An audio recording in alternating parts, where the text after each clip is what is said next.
Hello, everybody, and welcome to our fourth quarter board meeting. Today, we'll be answering questions from the public and about the well-being of Spectrum Brands, while also giving insights on what we are doing internally and externally to stay afloat post-COVID.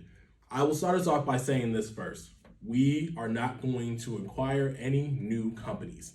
Instead, we are still pushing ourselves to see how we can grow the company through our leading products. And to do so, we are continuing the intent to sell off our hardware and home improvement segment to Asa Abloy for $4.3 billion in cash. We'll focus on three groups: global pet care, home and garden, and home and personal care. They lead the market and have strong growth opportunities and consistent performance year in and year out.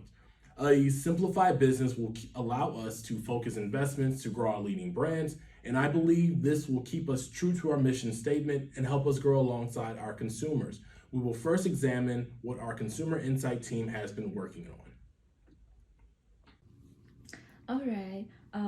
What are your opinions about Spectrum Brands' ESG practice? Well, I think ESG is a good thing, absolutely. And I do pay extra attention to this when I choose products. But the thing is, you'll have to pay more to buy those products, right? Right? So then I will start to think whether your ESG is really designed to do something good to the environment or just to look good to the public and increase your price. What do you think of Spectrum Brands? Well, honestly, as an investor, I'm surprised by how quickly the company got themselves out of the influence of the pandemic.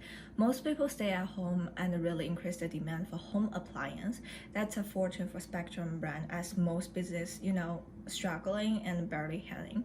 I'm happy to see what they have in stock market right now, and I think people in general have a confidence in their growth. But on the other hand, do you see the acquisitions they recently made? Don't know how they're doing with their liabilities. With the current economy, it feels like we are in some sort of inflation. It might be easy for them to borrow the money at the beginning of this, but who knows what's gonna happen next. How they can keep up with their debt payment seems worrying to me. Well, so will that overlooked stock market stay the same or decline? I'm just concerned that Spectrum brand may not meet the strong expectations in the next fiscal year. My CFO Tommy will go over the financials, and COO Gina and CMO Emma will talk about operations before we respond to the public's questions. Tommy, the floor is yours. Thank you, Walter. So as we emerge from the effects of the pandemic after 2 years of financial struggles, we are arriving at a new normal financial state of the company with momentum to drive revenue growth. Spectrum Brands has more than doubled its earnings in the past year to $204 million, and with the growing price to earning ratio at 34.17 at the end of 2021, this indicates strong investor confidence towards the company. Therefore, I believe we should continue to be a growth-oriented company. Tommy, I definitely agree with you, but as a customer intimacy company, I also strongly suggest we make sure our long-term goal stays consistent with our brand image and ESG commitment. We're aiming to reduce our carbon footprint of 3% year over year in our supply chain and operational units. And as a global consumer product company, the scale of our impact is very broad, and we want to make sure we're advancing sustainable business processes to preserve natural resources and minimize environmental impact. Spectrum Brands values human capital, and I'd say we should continue our operational investment in optimizing our SG&A and R&D categories to create a safe and healthy workforce and build strong bonds with our consumers by providing reliable products through innovation. This would only benefit us long run. What do you think, Emma? Yeah, I agree with Gina. So with our previous ESG efforts, our sustainability benchmarks since 2017 show clear signs of reducing environmental impacts. And I think we should maintain that trend to our stakeholders. So for two aspects, our sustainability goals. For product sustainability, for example, we innovated an environmentally friendly way of packaging, reflected as cost of goods sold in the income statement. As a result, we completely eliminated plastics from the packaging of 4 products, leading to a total weight reduction of 364,000 pounds in 1 year.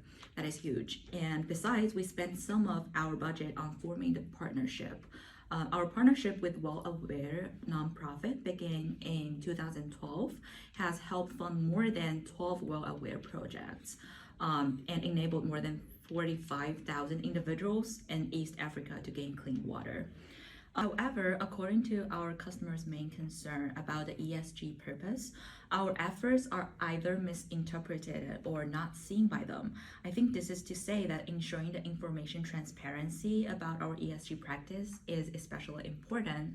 So for example, on this slide, I list our competitors' Twitter post and our Twitter post side by side. Apparently they have more like sustainability related posts on Twitter and we don't have.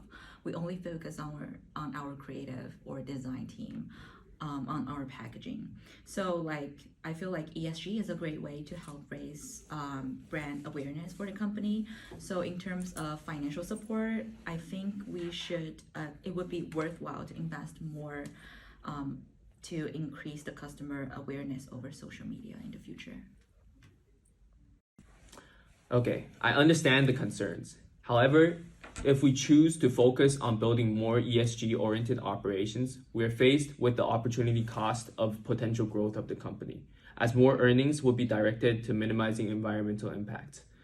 I strongly suggest we continue our growth momentum out of the pandemic rather than letting down the confidence investors currently has on Spectrum Brands. Because after all, capital chases value. And in addition to satisfying our investors and sustaining a high P/E ratio, Spectrum Brands is currently faced with a low liquidity ratio of 40% and an alarming debt ratio of 72%, as many long-term liabilities are now converted to current liabilities. We are limited on the budget we could allocate, and we should focus on the current problems rather than the potential long-term benefits ESG practices offer. I mean, yeah, Tommy, I understand profit maximization is very important, but intangible capital such as like brand capital, like customer loyalty and trust, and also media capital like reputation and transparency should not be ignored as well. So because like they would increase our brand equity in the long term, we wouldn't increase the price to answer that customer's concern, since we don't want to lose that part of customer trust and harm the customer intimacy in the long run. Adding on to what Emma just said, Tommy, I think it's more about capital allocation. On top of our revenues, we're scaling down our operations this year, and we're selling off our HHI segment, and we have more divested capital. This year, we also cut about 33% of the restructuring expenses to relocate more capitals into optimizing our operational efficiency internally and consolidating our global supply chain management. And I would say the effect was great. We should continue to do so, and our investments are all worth the long-term return.